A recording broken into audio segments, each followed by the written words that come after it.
Hello, peeps, and hello, peppers! Recap time! Okay, funny hat of the week. That was like an impromptu headband where I actually started counting stitches for the first time. Hands up, who has seen that reel on social media where the uh, person said, "Now my partner is finally quiet, she's counting stitches."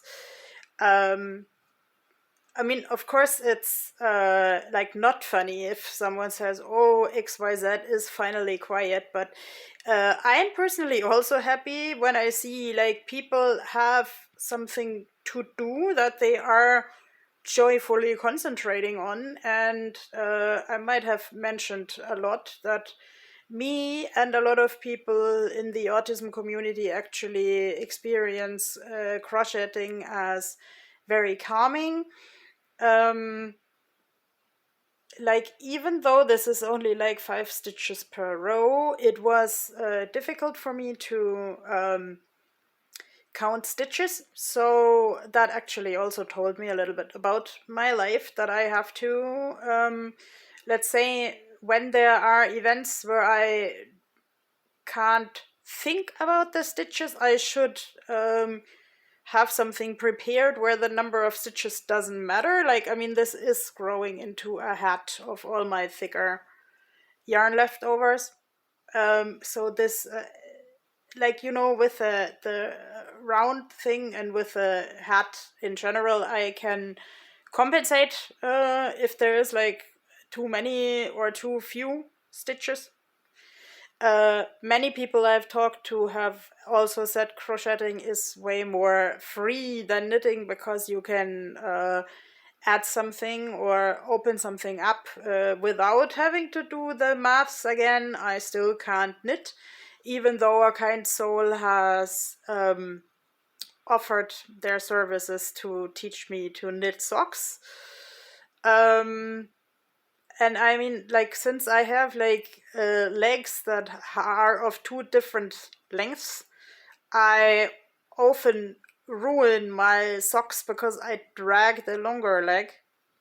So actually, one of my weird highlights of the week was just I was mending holes in socks while having a conversation with someone about how I could structure my life better and how I could find more empowerment for myself. And like, I know, like, cleanup coaches usually say you have to throw the socks out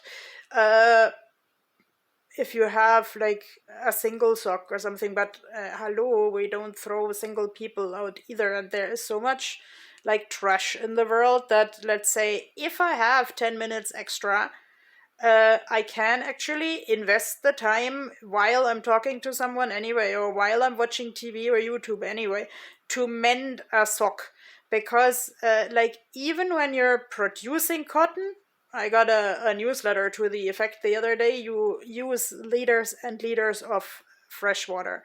So I like using what is there before I buy something new. So we will see what color this hat will have. Probably many colors, and then probably I have to do a lot of networking with nice people again, because maybe someone wants to get rid of thicker leftover yarn.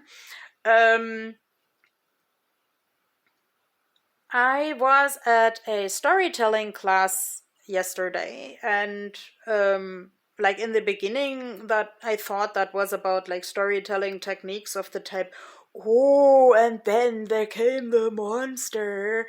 But actually, it was more about creating a safe space, and the facilitator told a Polish fairy tale. Um, so since this is obviously part of folklore, I dare to retell it. Um,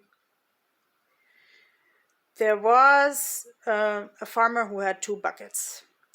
And one bucket was like really new and shiny, and every drop of water that you filled into this bucket actually arrived at the destination. And there was one old bucket with lots of indents and a hole. And the farmer used both buckets Probably because he didn't want to throw the old one out. One of my favorite Icelandic words is nýting, that is like related to this German nutzen, like that you use even the old things for something and repurpose them and make the best out of them. Yeah, of course, don't get me wrong, there are some situations where I throw things out as well, especially when I'm getting visitors and I'm panicking. But like one of my favorite movie sentences is, "We don't throw anything out that's not completely dead." And yeah, so this farmer maybe had a mentality like me, that the old broken things can still be good. And so he carried both buckets to to give the water to his animals or something.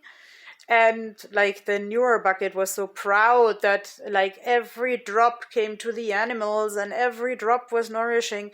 And then the old bucket got a little bit sad because he arrived half empty at the stable. And then the farmer started talking to the old bucket. I like talking to my things, like also to my inanimate things, but especially those who have eyes. Hello. And the old bucket said, "Well, I'm broken, I'm useless, I'm leaking so much that I barely have any water in myself for your animals." And then the farmer said, "Look, I know that you are leaking, so I put out seeds on the side of the road that I'm carrying you, because I know you're watering those seeds, and look what beautiful plants they became." So what I took home from this story is that of course, like the group discussed how everybody can be useful in a group, but what I took home also is that the farmer knew the bucket had a hole, and the hole had a particular purpose. So let's say you want to work with me, be the farmer who knows where I have where I'm broken and what you can incorporate the breaks for. I won't say no where I have holes, because that comes out so horribly wrong.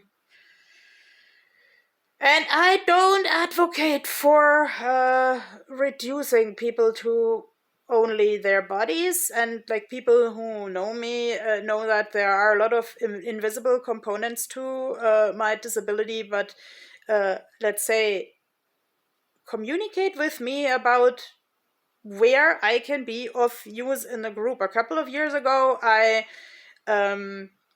signed up for a group project. I mean, I had to drop out because it was in a location that was like not at all accessible for physically impaired people. But in this case, a couple of years ago, this facilitator asked me, everybody has to contribute to this event in some way.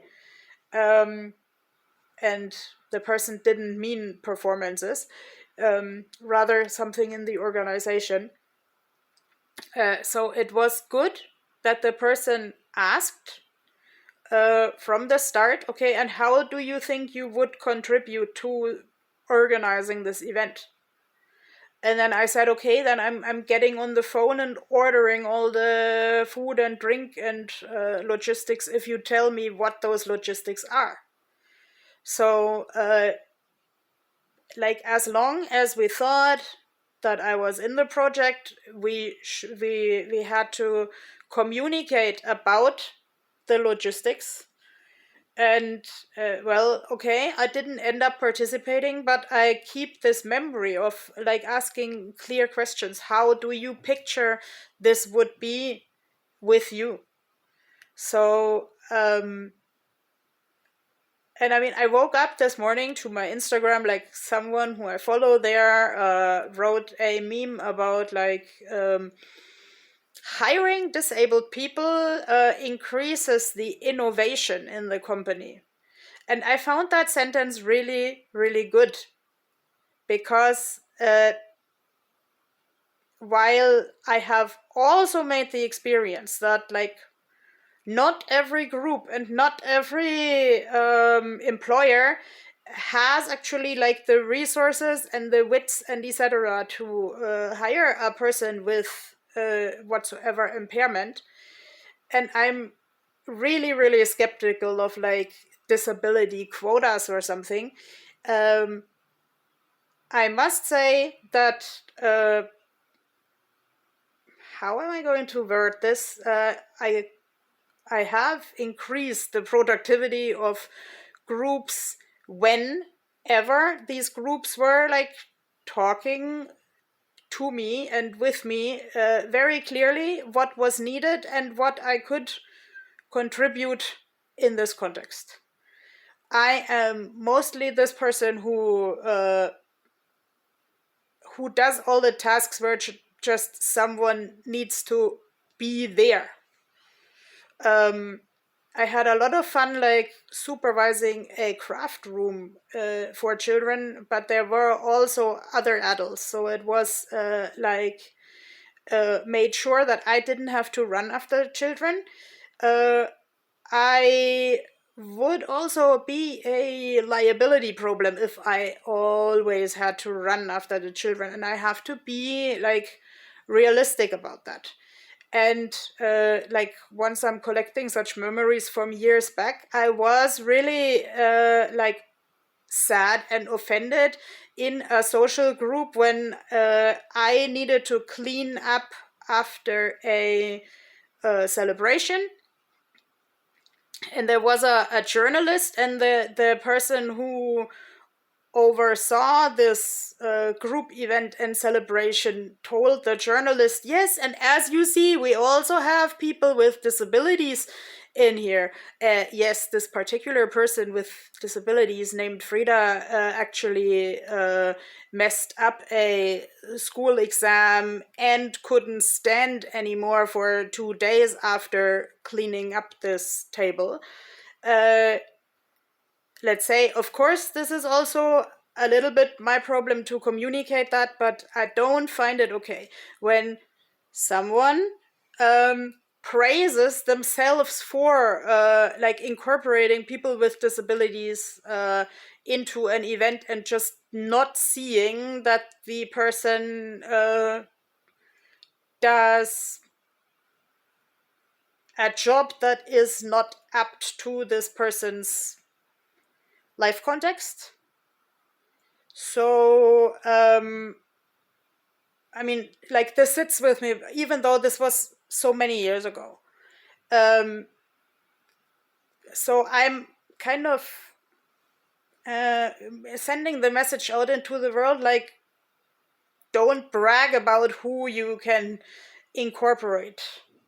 And don't think quotas, but communicate clearly, and also like animate people to communicate clearly what they need to actually make the celebration or planning project or so on good for everybody. Of course, we all learn from our mistakes, and I think like from the mistake with that celebration, I have really learned to say stop. And I actually left said group after that event.